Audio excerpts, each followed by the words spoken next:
Hello guys, so Merry Christmas sa inyo. Maraming Christmas sa inyo. Ayan sila Jared. Jared, Yo. Merry Christmas. Bastos na yun to talagang pinsan ko. So, Merry Christmas sa inyo guys. Ang tawag dito, December, ano ba ngayon? December 26. So, maaga kami bumalik ng shop kasi maraming asikasuhin para ma-release yung mga dapat ma-release pa. Tapos, ano pa bang gagawin natin? Medyo marami. So, kahit nasarado pa yung ibang mga shop na kung saan natin dinadala yung mga kotse-kotse, nagpe-prepare na rin tayo.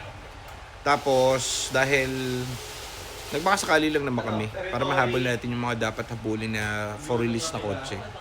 Guys, maraming salamat sa inyo and Merry Christmas sa inyo and sa mga families nyo. So, sana nakabiyahe kayo ng matiwasay at mga masasaya ang mga Pasko natin ngayong Pasko. So, yun lang naman. Then, pasensya na, hindi ako makapag-post. Ang dami ko dapat ipopost. Kaso hindi ko ma-post kasi natambakan kami. Kasi nga nung bago mag-Christmas, diba, bago mag-Pasko, dami naming nilatag na kotse. So, pinilit namin ma-release yung iba. May iba siguro mga dalawa, hindi na-release kasi, ano tawag dito? May kulang pa eh. Kulang, kunwari, bintana, ayaw sumala. May mga ganun eh. So namin perfect. Ang problema, nag-uwi na yung mga mechanic natin nung bago mag 23 yata. Parang ganun. So, ngayon, tatrabahoin na natin habang maaga para early bird eats the worm. Ganun siya. So, samahan nyo ako ngayon. Ngayong araw, vlog tayo ngayon kasi tapos na ang ating pahinga.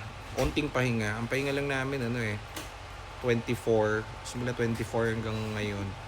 Pasok na ulit. So, ayun lang, update tayo tapos may bibilin tayong mga units for today. Actually, marami kaming nabiling kotse bago mag-Christmas.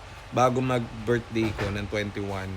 Marami tayong nabiling kotse. Hindi lang natin pinupost kasi nga, pag pinupost natin yung mga videos natin, sumusugod ang mga taong bayan. Kaya nga pumupunta eh. So, ngayon, ang gusto natin siguro by January na kayo pumunta guys to visit. Kasi, mas marami kayong pagpipilian. Pagka kasi ang mangyari pupunta na kayo agad tapos yung mga units parating pa lang, hindi pa po mako-operahan agad dyan kasi may releasing pa tayo, may mga pending works pa kami. Siguro mga 8 pa. Konti na lang. Ang dami na natin na-release Ilan na? Mga 20 piraso. Oh, madami na. Gusto namin kasi New Year. So, maganda pag New Year, new pila. Yeah. Ilan? Okay. 16. Oh, tumon dami. Inabol. So mga tawag dito, na-release natin medyo marami ngayong December. So pipilitin pa natin bago mag-January. Tapos rat-rat ulit. Saka kayo yung mga bibili po, yung mga nagpaplano, piliin nyo muna kung talagang gusto nyo yung kotse, saan nyo gagamitin yung kotse. 'Di ba? Yan ang best. 'Di ba? Ayoko nang magbenta ng kotse nang wala naman kayong paggagamitan, sayang naman ang sasakyan. So, piliin nyo kung kunwari may biyahe kayo, gagamitin nyo pang araw-araw, pang daily, mahal na yung Grab ngayon, ganyan. O yan po, pwede po. So, dito kayo tumingin kayo, mag-test drive kayo, much better. Marami nagpapa-reserve, pero ang gusto ko pa rin syempre yung nakikita nila yung kotse, tapos sa test drive nila, nasasabi nila yung feedback sa amin, mga ganun. Ayun lang, Merry Christmas. So, mamaya ulit, bablog tayo. Tignan natin kung makapag-upload tayo.